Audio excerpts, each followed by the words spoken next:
Let's welcome Augusta from Sierra Leone as she shares her experience on how through passion she was able to drive change in her community. Hi, my name is Augusta Senenssie and I'm a policy consultant and ethnographic researcher. I'm also the founder and head of research at Walinda Lingo, an ethnographic research consultancy specialising in Indigenous, displaced and disparate communities across Africa and the Pacific. So if you can't tell from my accent, I'm actually English. I'm from the UK, but for the last 3 to 4 years I've been flitting between my home in London and living in parts of Europe, Africa and the Pacific, where I've been fulfilling a number of different research briefs and contracts. At the moment I'm kind of based in and around different parts of Africa, but if I was to be really specific, I am currently living in the Gambia in an area called Bijilo, where I'm wrapping up a few weeks of field research before I move on to my next African country.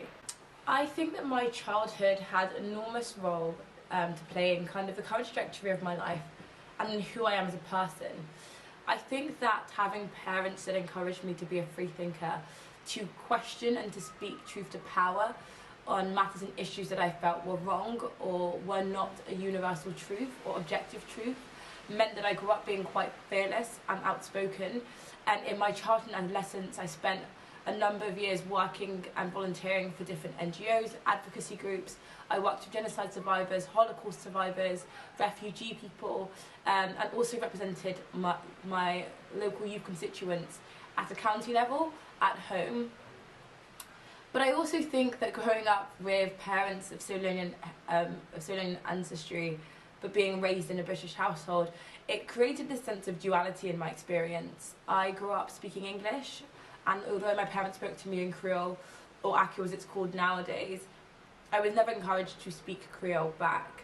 The sentiment being that, especially I think it's quite common amongst a lot of migrant communities in the UK, is one of assimilation.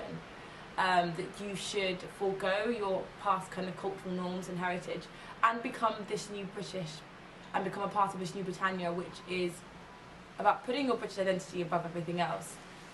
And it wasn't until I was 19 and I did my first ever international research contract in Africa that I felt this great sense of duality, that I was missing a really fundamental part of my identity, my British identity, my African identity, sorry.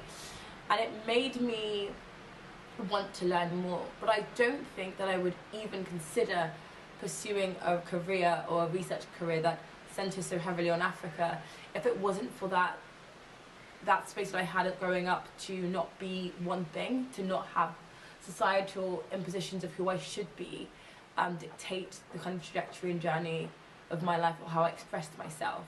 And I think having parents that were very free and nimble in that sense really helped me and allowed me to be myself. So I don't think my childhood has a massive role to play in that. And I also think that growing up in Kent and being kind of a racial minority, a cultural minority, really meant that I had to have a really strong grounding and sense of self. Otherwise I don't think I would have been able to feel comfortable being different. And I think that's something that I've accepted in my decisions in my education, in my decisions in my career, in the choices that I make even now at 24, that I have to be comfortable not being like everyone else. And there's so many adages and words of wisdom that my dad shared with me growing up that really have coloured the way that I see myself in life. And I'm really grateful that he taught me that, the path to success and the journey to success can be lonely at times, and I'm okay being alone and doing things on my own, even if everybody else is doing things completely different. So yeah, my childhood has had a massive role to play in where I am today, and I'm just very grateful for it.